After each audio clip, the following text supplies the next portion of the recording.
Hi, this is Linda Shea. I'm co-founder of a crypto fund called Scalar Capital.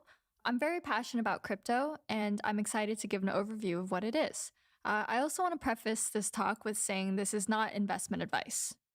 So I wanted to start off on a personal note about the events that led to my interest in Bitcoin. So my parents are immigrants from China, and I grew up in the United States, and I was constantly hearing stories about my parents' childhood. In particular, some of the stories that really stood out to me were stories from my mom and her family. So her family was really well educated and fairly well off, but this didn't align with the communist ideals at the time. And so during the Cultural Revolution, my mom's side of the family actually had their home raided and had their property seized. So when I came across Bitcoin, I was really fascinated with this idea of unseizable assets. Another event was that my parents were often sending money back home to China. And so I was constantly seeing the inefficiencies of the banking system, where it would be just really expensive and time consuming for them to actually send money back home. And I also ended up working at AIG in the risk management department after the financial crisis. And so I really got to see some of the inner workings of the financial system. And through that, got pretty interested in decentralized systems. As I mentioned, the banking system is very inefficient and expensive. So moving money around actually requires the trust of centralized third parties. So because of this, your funds aren't always accessible when the banks are closed. As I mentioned, it can be expensive to actually transfer funds, and it takes significant time. So I think a really great example of this is actually in 2008 when Morgan Stanley needed an injection of capital to prevent them from collapsing. And so Mitsubishi UFJ actually agreed to send them $9 billion. But since the money was needed urgently and banks were closed in the US and Japan, they actually had to write a $9 billion physical check and hand it in person to Morgan Stanley executives. So this shows that even large financial institutions have issues moving funds around. So not only is the banking system inefficient, but you actually have many people that can't actually access the banking system. So we're pretty fortunate in the US to have a relatively strong banking system, but there are actually over 2 billion unbanked people worldwide. You can't always rely on government-backed currency too. So we're seeing hyperinflation in Venezuela right now. And in the past, we saw hyperinflation in Zimbabwe, where at one point, the $100 trillion note was actually issued. So with all of these issues, there was a quest for digital money for decades. So Bitcoin really wasn't the first digital money out there. There were many other attempts at it. And we really saw Bitcoin kind of form a lot of the ideas that had been developed over time. But in 1983, actually, a world-renowned cryptographer, David Chaum, introduced the idea of digital money. And he started a company called DigiCash in 1990, which ended up declaring bankruptcy in 1998. Another company, eGold, started in 1996, and they were allowing for instant transfer of gold ownership. But that was suspended due to legal issues. So these attempts at digital money actually ended up failing because there were centralized points of control. At the time, we really needed these centralized parties, though, because we hadn't figured out how to solve the double spend problem yet. So the double spend problem is actually for digital money that the same money can be spent more than once. So if I have $100 and I spend it with an online merchant, I shouldn't be able to spend that same $100 with another online merchant. And so at the time, we actually needed these centralized parties to keep track of all these transactions on their own ledgers to know whether or not there had been a double spend. There was a key breakthrough in digital money when Satoshi Nakamoto released Bitcoin in 2009. What's really interesting is that no one actually knows who Satoshi Nakamoto is. It could be a male, female, or a group of people. I think that's one of the lures of Bitcoin. Satoshi published a white paper, which is essentially a document that provides technical details. So within the white paper, Satoshi talks about a distributed public ledger.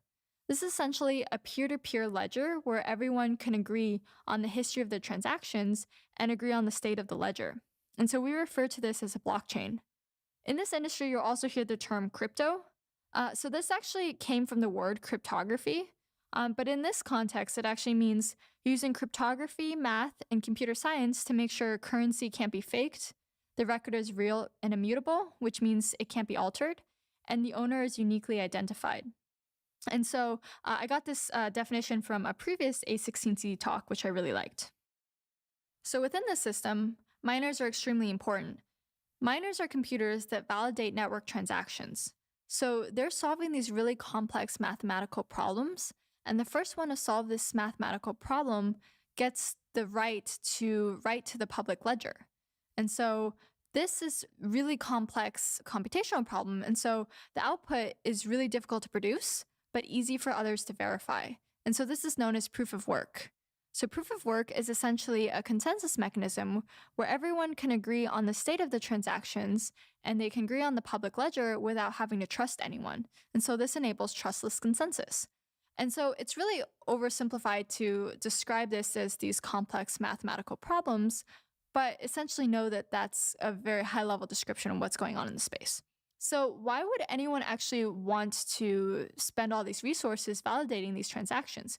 Well, actually, when you win the right to write to the public ledger, you actually receive Bitcoin as reward. So it can be quite profitable. And we're actually seeing that right now where there's really intense competition in the mining space. So in the early days, you actually had anyone able to just link up their computer and start validating transactions. So anyone could be a miner. But over time, it's actually required to mine with ASICs, which are application-specific integrated circuits. So this is specialized hardware built for a specific purpose. And in this context, it's built specifically for Bitcoin mining. And so you end up having these stacks of ASICs in these rooms that are air conditioned, and they're consuming immense amounts of electricity. Sometimes you'll actually see stats where it says that the total amount of electricity consumed by Bitcoin is actually on par with a small nation. I actually had an experience with this myself because I bought an ASIC and I wanted to mine Bitcoin. And so when I started turning on my ASIC, it was so loud, it sounded like a vacuum cleaner going off at all times. The machine itself was so hot that I actually ended up having to move this outside of my apartment into a room that was air conditioned full time. So this isn't as accessible for regular people to just start mining on the network in Bitcoin anymore. Bitcoin was really just the beginning. In the early days when Bitcoin got created, there were some copycats of Bitcoin. People were trying to just go after the same use case of digital money or being a store of value. But over time, we really saw more and more crypto assets get created. So on a website called CoinMarketCap, there's 1,600 crypto assets that are actually listed on there. And there's a total market cap of $400 billion. So this is no longer a small industry. Ethereum came along in 2015, and that was a really pivotal moment. Ethereum is a smart contracts platform. And so what is a smart contract? Well, the way I like to actually describe a smart contract is I find this image really helpful. On the left side in gray, you have this image of a legal contract. A legal contract is essentially a bunch of if-then conditions. So if this event happens, then make sure this event happens. And lawyers are responsible for writing this up and executing it. Well, you can really convert a lot of this logic into just code. So the code itself can start self-executing. So on the right, you have a smart contract where this logic is essentially just written out in code. And so a smart contract are programs that are executed by a network of computers. So when I talked about Bitcoin, you had these miners that were validating network transactions. Well, in Ethereum, you have miners that are validating the code in the smart contract. And so what this really enables is you can have transactions that don't require a middleman. And these smart contracts are actually the building blocks for all the other applications that get created. I also want to say that it doesn't have to be legal contracts. That was just kind of what this example was, but there are many other things that can be created through this.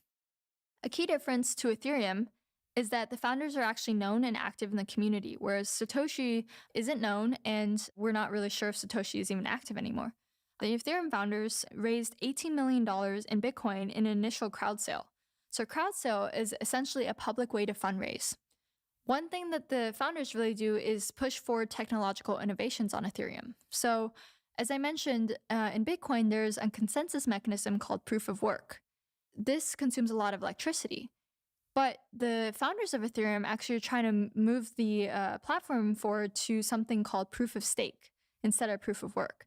And so without getting too much into the weeds, proof of stake essentially allows people to have more skin in the game and requires lower electricity consumption. So the point being that the founders really try to push forward innovation on the network. There are thousands of tokens built on Ethereum. So a token is a digital asset that can represent anything from a real-world item like gold to something like stocks, to something like bonds, voting rights, or utility rights to use the platform. Anyone can create an Ethereum token. So there's this image of Token Factory on the right. You can just go to this website and you can just create a token really easily. So you just have to enter the total supply, the name of your token, the number of decimal places it's divisible by, and the symbol. It's a really easy process. You can just create a token through this way. And so there's clearly a low barrier to entry. And so that's why you're really seeing thousands of tokens out there. In order for the tokens to actually be valuable, though, you need to make sure the network itself is actually valuable. So imagine if Twitter just launched a token in the early days when they didn't have any users. Then the token itself wouldn't have been valuable at that point. So know that there's a lot more to actually making sure that this token is useful. You'll hear something called decentralized applications, or dApps. These are applications that run on decentralized networks. So there's no centralized party that's operating this application. Oftentimes, you'll see that there are tokens required to actually access dApps, but this isn't always the case, but it's a pretty popular trend you're seeing lately. Since there's thousands of tokens out there, not all of them can just get listed on decentralized exchanges, so there needs to be a way to trustlessly exchange these tokens. And so what a decentralized exchange is you can essentially exchange tokens through smart contracts. So you no longer need to custody funds with a third party. So you might have heard in the news a term called initial coin offering, or ICO. So what this is actually a play on the word initial public offering, or IPO. This is essentially a public way to fundraise. This allows teams to raise money for their project by selling some of their tokens. The key difference, though, is that ICOs are often done in the really early stages of funding, so oftentimes even before a product has been launched. So imagine the users being able to have stake in Twitter in the really early days. There's tons of money raised through this method. Over the past year, there's been billions of dollars raised. Telegram's ICO alone actually raised $1.7 billion. There are thousands of tokens out there, as I mentioned, and so there are many scams, and there's actually regulatory uncertainty among how these ICOs are conducted. So definitely be really careful before participating in these ICOs. So I talked about decentralized applications, or dApps. So I think one of the most important dApps that we've been seeing lately is something called CryptoKitties. We're steadily seeing the number of transactions per day increase on the Ethereum network, but there was a huge spike at the end of 2017, early 2018, with the onset of a decentralized application called CryptoKitties. So CryptoKitties is essentially this game where you can collect these online unique digital cats. And so these cats all have completely new features. You can see here they all look really different.